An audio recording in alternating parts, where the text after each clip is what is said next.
Hello viewers, অচেতনতার free coaching চ্যানেলে তোমাদের সকলকে স্বাগত জানাই।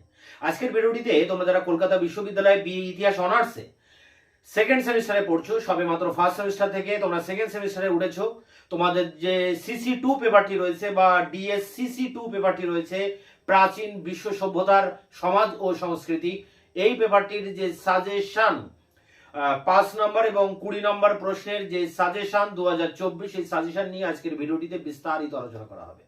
তবে সে প্রসঙ্গে যাওয়ার আগে এটা বলবো যে এই পেপারটির যে সিলেবাস, সেই সিলেবাস নিয়ে বিস্তারিত আলোচনা, ডিটেলসে ব্যাখ্যা সহ এর আগের ভিডিও আমি আমার চ্যানেলে আপলোড করেছি, তার লিঙ্ক দেওয়া থাকবে এই ভিডিও ডেসক্রিপশন বক্সে। তোমরা অবশ্যই ভিডিওটি দেখে নেবে, তাহলে তোমাদের সিলেবাস সম্পর্কে একটি স্বচ্ছ ধারণা হয়ে যাবে। এবং সিলেবাসের ওই ভিডিওটিতে আমি তোমাদের নাম্বার প্যাটার্ন এবং কোন বই পড়লে তোমাদের ভালো হবে সেই বইয়ের তালিকাও কিন্তু আমি সেই ভিডিওতে দিয়েছি। এছাড়া তোমরা যারা আমার চ্যানেলকে নিয়মিত ফলো করো, তোমরা জানো যে তোমাদের ফার্স্ট সেমিস্টারে প্রথম থেকেই আমি সাজেশন এবং সাজেশনের প্রতিটি প্রশ্ন ধরে ধরে তার বিস্তারিত ব্যাখ্যা সহ তার উত্তরগুলি, প্রতিটি প্রশ্নের উত্তরের উপরে আমি ভিডিও লেকচার ক্লাসের মাধ্যমে তার উত্তরগুলি তোমাদের সামনে আমি এনেছি এবং তোমরা চ্যানেল থেকে যথেষ্ট উপকৃত হয়েছো। তোমরা যারা আমার চ্যানেলকে ফলো করো তোমরা তারা জানো। তাই তোমরা যারা এখনো আমার চ্যানেলকে সাবস্ক্রাইব করোনি তারা অবশ্যই আমার চ্যানেলকে সাবস্ক্রাইব করবে, সাবস্ক্রাইব করে আমাকে উৎসাহিত করবে, আমার চ্যানেলের পাশে থাকবে আর বন্ধুদের কাছে শেয়ার করবে। তোমাদের গুরুত্বপূর্ণ মতামত নিচে কমেন্ট সেকশনে কমেন্ট করে জানাবে এবং ভিডিওগুলি ভালো লাগলে একটা লাইক অবশ্যই দেবে। তাহলে চলো শুরু করা যাক আজকের সাজেশন। দেখো, CU Calcutta university BA history honours suggestion 2024 সালের সাজেশন। যেহেতু তোমরা এই সেকেন্ড সেমিস্টারে পরীক্ষা দেবে কিন্তু 2024 সালে, তাই এই সাজেশনটি হচ্ছে 2024 সালের সাজেশন সেকেন্ড সেমিস্টার। তোমাদের পেপারটির নাম ডিএসসিসি। তোমরা এর আগে ডিএসসিসি 1 পড়েছিলে ফার্স্ট সেমিস্টারে, এবার তোমরা পড়বে ডিএসসিসি 2। এই পেপারটির নাম হচ্ছে প্রাচীন বিশ্ব সভ্যতার সমাজ এবং সংস্কৃতি। সেখানে তোমাদের 6টি মডিউল আছে, সেই 6টি মডিউল থেকে তোমাদের 20 নম্বরের প্রশ্ন 3টি পরীক্ষায় লিখতে হবে। 60 নম্বর, এখানে 6টি প্রশ্ন দেওয়া থাকবে, তার ভিতর থেকে 3টি প্রশ্ন অ্যাটেন্ড করতে হবে। তাহলে 20 আর গুণ 3 মানে 60 নাম্বার। এই 60 নাম্বার কমন পেতে তোমরা এই 10টি প্রশ্ন তোমরা এখন থেকেই এই 10টি প্রশ্নকে সামনে রেখে পড়াশোনা শুরু করে দাও। তাহলে এই 10টি প্রশ্নের ভিতর থেকে তোমরা 3টি প্রশ্ন অবশ্যই কমন পেয়ে যাবে। এবং এই হচ্ছে টপ 10 কোশ্চেন। এই টপ 10 কোশ্চেন যদি তোমরা করো 100% তোমরা কিন্তু কমন পেয়ে যাবে 3টি 20 নম্বরের প্রশ্ন। এখন এখানে যে প্রতিটি প্রশ্ন দেওয়া আছে এই 10 নম্বর পর্যন্ত, প্রতিটি প্রশ্ন ধরে ধরে আমি কিন্তু একের পর এর পরবর্তীতে একের পর এক ভিডিও লেকচার ক্লাসের ভিতর দিয়ে আমি প্রতিটা প্রশ্নের উত্তর তোমাদের সামনে নিয়ে আসবো। তোমাদের সেই নোটসটিও আমি তোমাদেরকে প্রতিটি লাইন ধরে ধরে বলে দেব এবং যে প্রশ্নের যে ব্যাখ্যা, যে উত্তরের যে ব্যাখ্যা, সেই ব্যাখ্যাগুলো কিন্তু ভিডিও লেকচার ক্লাসের ভিতর দিয়ে তোমাদের সামনে তুলে ধরবো। যেমনটি তোমাদের কলেজের স্যারেরা যেমন লেকচার ক্লাস দেন, ঠিক সেই রকম ভাবে আমি লেকচার ক্লাস দেবো। তাই আমার এই চ্যানেলটি অচিন্ততার ফ্রি কোচিং চ্যানেলটি তোমাদের জন্য ভীষণ ভীষণ একটি গুরুত্বপূর্ণ চ্যানেল হতে চলেছে। তাই অবশ্যই চ্যানেলকে সাবস্ক্রাইব করবে, চ্যানেলের পাশে থাকবে। তো শুরু করা যাক আজকের সাজেশনের টপ 10 কোশ্চেন। প্রথম প্রশ্ন, নব্য প্রস্তর যুগের বৈশিষ্ট্য। নব্য প্রস্তর যুগের বৈশিষ্ট্য, এই যুগে অনেক কিছু আবিষ্কার হয়, তাই এই যুগটাকে বলা হয় বিপ্লব। বিপ্লবের সাথে তুলনা করা হয়, ভি গর্ডন চাইল্ড করেছেন। তাই প্রশ্নটি এইভাবে আসতে পারে, নব্য প্রস্তর যুগের বিপ্লব। এখানে আমি শর্ট ফর্মে কিন্তু প্রশ্নগুলো লিখেছি, আমি একেবারে শেষে কিন্তু অন স্ক্রিনে এই প্রশ্নগুলো ডিটেলসে আমি সেটাও নিয়েও আলোচনা করব। এখন শর্টে আমি একটু বলছি। 1 নম্বর প্রশ্ন, নব্য প্রস্তর যুগের বৈশিষ্ট্য। 2 নম্বর প্রশ্ন, 3 নম্বর, 4 নম্বর, এই যে 2, 3, 4 এই 3টি প্রশ্ন কিন্তু গ্রিসের উপর থেকে, প্রাচীন গ্রিসের। তোমরা যদি সিলেবাস দেখো তাহলে দেখবে রোম, গ্রিস আর ইজিপ্ট এই জায়গাটায় কিন্তু অনেকগুলো প্রশ্ন রয়েছে এবং সিলেবাসে অনেকটা জায়গা জুড়ে রয়েছে। তা গ্রিস থেকে করবে প্রাচীন গ্রিসের দাস ব্যবস্থা, প্রাচীন গ্রিসের পলিশের বৈশিষ্ট্য। পলিশ বলতে যে ছোট ছোট নগর রাষ্ট্র গড়ে উঠেছিল, সেই নগর রাষ্ট্রের বৈশিষ্ট্য।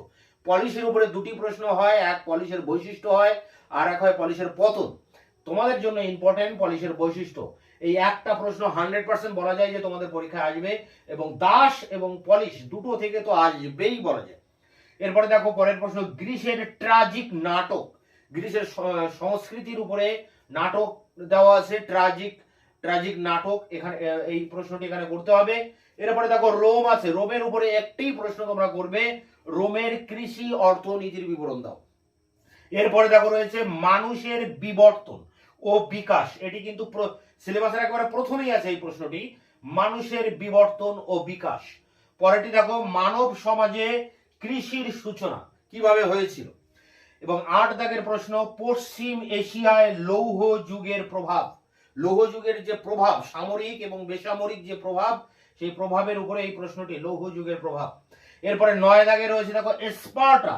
স্পার্টা কি না, গ্রিসের যে পলিশ আছে সেই পলিশের ভিতরে এটি বিখ্যাত পলিশ হচ্ছে স্পার্টা এবং এথেন্স। তো স্পার্টার সংবিধানের বৈশিষ্ট্য, স্পার্টা একটা সংবিধান রচনা করে, সেইভাবে তাদের প্রজাতন্ত্রকে তারা পরিচালনা করে। সেই সংবিধানের বৈশিষ্ট্য বা সংবিধানের ভিতরে কি আছে ডিটেলসে এখানে আলোচনা করতে হবে। 10 আছে মিশর, যে ইজিপ্টের কথা বলছি, সেই মিশরীয় রাষ্ট্র ব্যবস্থায় ফারাওদের অবদান। মিশরের রাজাদের ফারাও বলা হয়, যে ফারাওদের অবদানটা কি। তা এই হচ্ছে 10 নম্বরের মেন ইম্পর্টেন্ট প্রশ্ন। এই প্রশ্নগুলোকে তোমরা একটার পর একটা তোমরা এটা পড়তে থাকবে এবং পরীক্ষা তোমাদের অবশ্যই ভালো হবে। এর ভিতর থেকে তোমরা কমন পেয়ে যাবে। আমি প্রতিটা প্রশ্ন ধরে ধরে কিন্তু ভিডিও লেকচার ক্লাসের ভিতর দিয়ে আমি তোমাদের সামনে এর বিষয়গুলো উপস্থাপনা করব। এবারে আমরা দেখে নেব 5 নম্বরের টিকা প্রশ্ন কোন কোনগুলো তোমাদের ইম্পর্টেন্ট। দেখো 20 নম্বরের প্রশ্ন যেমন তোমাদের 10 টিপ দিয়েছি টপ 10, ঠিক সেই রকম 5 নম্বরের প্রশ্নও কিন্তু তোমাদের 10টি দেওয়া হয়েছে। দেখো 1 2 3 4 করে 10টি এখানে দেওয়া আছে। এবং 5 নম্বরের প্রশ্ন 3টি তোমাদের লিখতে হবে, 3 5 15, 6টি দেওয়া থাকবে, 3টি তোমাদেরকে করতে হবে। তাই এই 10টির মধ্যে তোমরা সেই 6টি প্রশ্ন কিন্তু অবশ্যই কমন পেয়ে যাবে। সেই 10টি প্রশ্ন কি আছে টপ 10 5 মার্কের টিকা, সেটা একবার আমরা দেখে নিই।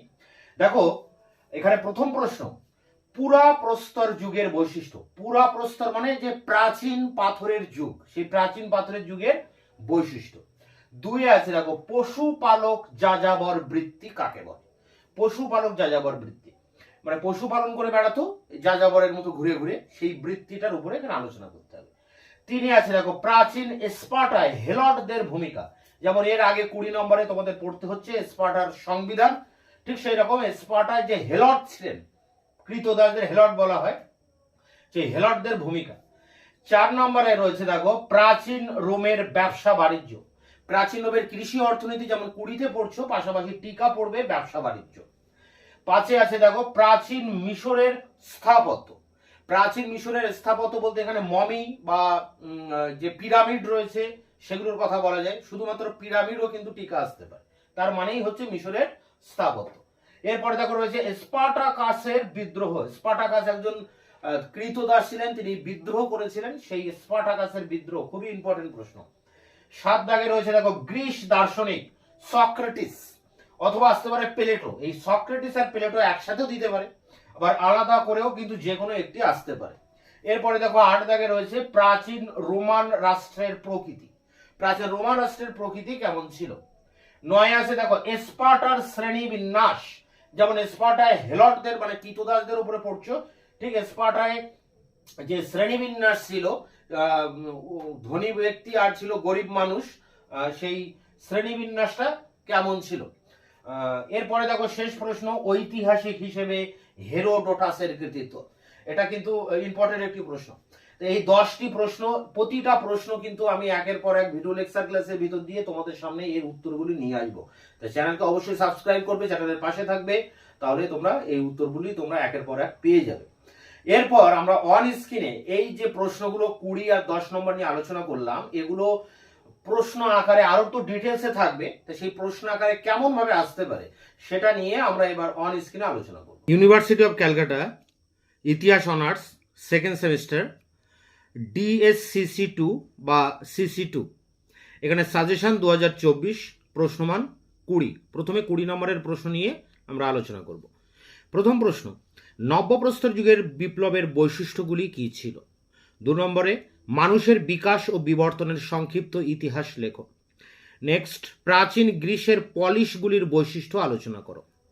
4 দাগে রয়েছে প্রাচীন গ্রিসের সমাজ ও অর্থনীতিতে দাস প্রথা কিভাবে একটি স্বাভাবিক বৈশিষ্ট্যে পরিণত হয়। পরেরটি 5 দাগে দেখো রয়েছে প্রাচীন গ্রিসের ট্রাজিক নাটকের বিকাশের ধারাগুলি আলোচনা করো। পরেরটি 6 দাগে মানব সমাজের ইতিহাসে কৃষির সূচনা পর্বকে তুমি কিভাবে ব্যাখ্যা করবে। পরেরটি 7 দাগে পশ্চিম এশিয়ায় আদি লৌহ যুগের প্রভাব আলোচনা করো। 8 দাগে প্রাচীন রোমের কৃষি অর্থনীতির বৈশিষ্ট্যগুলি আলোচনা করো।